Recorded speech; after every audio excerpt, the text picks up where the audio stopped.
ఒక అందమైన అడవిలో ఏనుగు ఉండేది. ఆ ఏనుగు చాలా గంభీరంగా, చాలా పెద్దగా ఉండేది.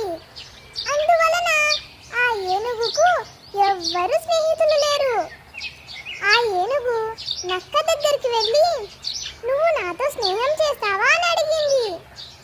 అప్పుడు ఆ నక్క ఇలా అంటుంది, నువ్వు నాకంటే చాలా పెద్దగా ఉన్నావు, నేను నీతో స్నేహం చేయలేను అంటుంది.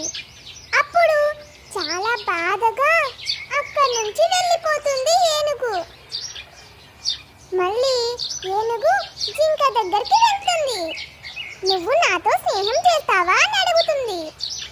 అప్పుడు జింక ఇలా అంటుంది, నేను నీతో స్నేహం చేయలేను, నేను చాలా సన్నగా చిన్నగా ఉంటాను, నువ్వు చాలా పెద్దగా గర్జిస్తావు, నేను నీతో స్నేహం చేయలేను అంటుంది జింక.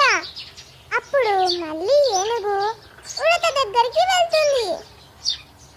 ఉడత ఉడత నువ్వు నాతో స్నేహం చేస్తావా అని అడుగుతుంది ఏనుగు. అప్పుడు ఉడత ఇలా అంటుంది, నువ్వు నడుస్తూ ఉంటే నన్ను తొక్కగలవు, నువ్వు చాలా పెద్దగా ఉన్నావు, నేను నీతో స్నేహం చేయలేను అని చెప్పి అక్కడి నుంచి వెళ్ళిపోతుంది ఉడత. కొద్ది రోజుల తర్వాత ఉడత ఆపదలో ఉన్నప్పుడు ఏనుగు వచ్చి కాపాడుతుంది. అప్పుడు ఉడత ఇలా అంటుంది, నువ్వు నాతో స్నేహం చేస్తావా అని అడుగుతుంది ఉడత. అప్పుడు ఏనుగు ఎంతో సంతోషంగా ఉడతతో స్నేహం చేస్తుంది.